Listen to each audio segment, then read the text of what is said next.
Do you live in the West? Then there is a good chance that everything around you that has come from Asia has sailed through the Suez Canal.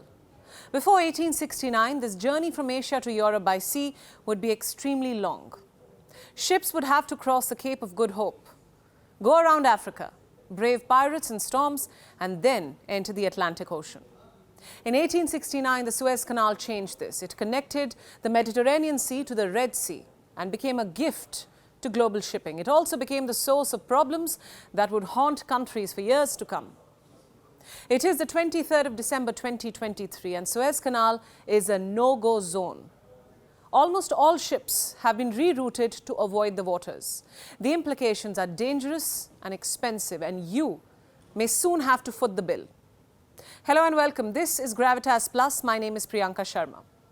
Here is a map of the Suez Canal. Like you can see, it is in Egypt. The Suez Canal is the only entry point into the Red Sea from the north. It is the fastest crossing between the Atlantic Ocean and the Indian Ocean and the shortest sea route between Asia and Europe. The Suez Canal is 193 kilometers long and 24 meters deep. What passes through this canal? Oil. Most of the oil tankers going from West Asia to Europe take this route. In fact, the majority of oil transported by sea passes through the Suez Canal. That's how important this waterway is. It is critical to the global energy supply chain, and currently it is in distress. You also have tankers carrying LNG or liquefied natural gas passing through this canal. And finally, there's consumer goods. The Suez Canal is very narrow. You can see one bank from another. The canal's average width is around 203 meters. Initially, the Suez Canal did not permit a two-way traffic. Ships would have to stop in a passing bay and allow those in the other direction to pass. Until 1939, it would take 40 hours to cross the 193-kilometer canal. Now there is two-way traffic and the transit time is just 13 hours. It is a lifesaver for ships traveling between Asia and Europe. The alternate route around Africa adds 3,200 miles or 5,149 kilometers. It also adds 9 extra travel days. But transiting the Suez Canal isn't easy on the pocket. For a large container ship, a one-way transit permit costs as much as $675,000. The money is collected by the Suez Canal Authority. And this revenue remains one of Egypt's top sources of foreign currency. Let's talk a little history now. The Suez Canal had been in the making for generations. It is believed that the first digging in the area began in 1850 BCE. An irrigation channel was constructed into the Wadi Tumilat. It was called the Canal of the Pharaohs. The Ptolemies extended the canal and linked it to the Red Sea. The canal was also expanded under the Romans, but neglected by the Byzantines. In 1798, the French occupied Egypt. Napoleon personally visited the remains of the ancient canals. He wanted a canal that would allow ships to sail directly from the Mediterranean to the Indian Ocean. This, Napoleon believed, would give the French an edge in the East India trade. The Portuguese, the Dutch, and the English were using the longer route to reach the Indian subcontinent via the Cape of Good Hope. But Napoleon's engineer miscalculated the level of the Red Sea, and the canal remained a distant dream.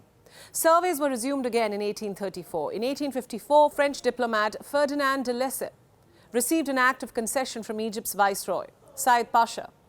Lesseps would now construct the canal. Work began in 1859. Laborers were brought in to dig by hand. Machines were introduced later. The cholera epidemic in 1859 became a setback. There were labor shortages, labor troubles. The construction took 10 years instead of 6.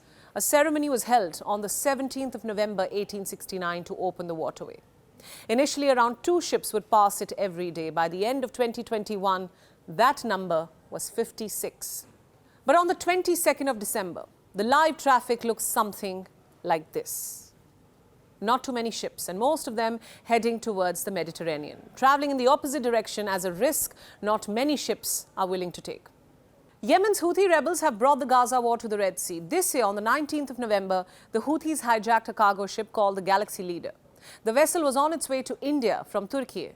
The ship was sailing under the flag of the Bahamas. It was Japanese-operated, British-owned, and linked to Israel's richest man, Abraham Rami Ungar. So how did the Houthis know of his connection to a Bahamas flag ship? Who provided them with the intel?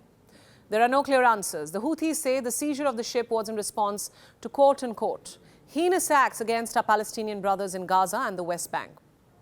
They used a chopper to attack the ship, recorded and broadcast the hijack. The ship was then forced to change course and it was taken to Yemen's Hodeidah port. This was just the start. Cut to December 3rd, Houthis targeted 2 Israeli ships. On the 12th of December, a Norwegian ship heading to Israel was attacked.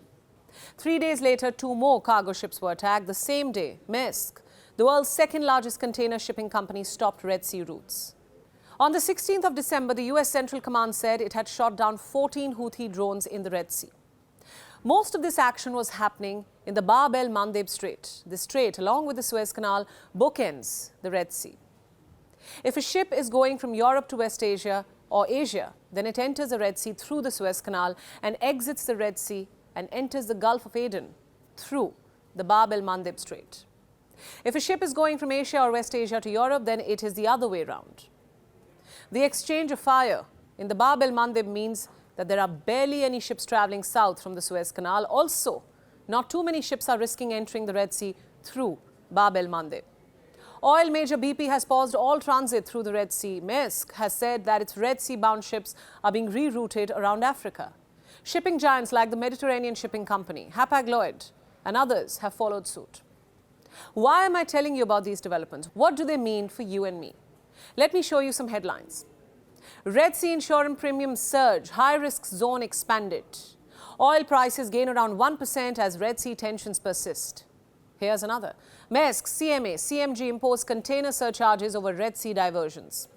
You see, the surcharge that the shipping companies are paying on insurance and the extra dollars they are spending on oil is being handed down to those booking the containers on board these ships.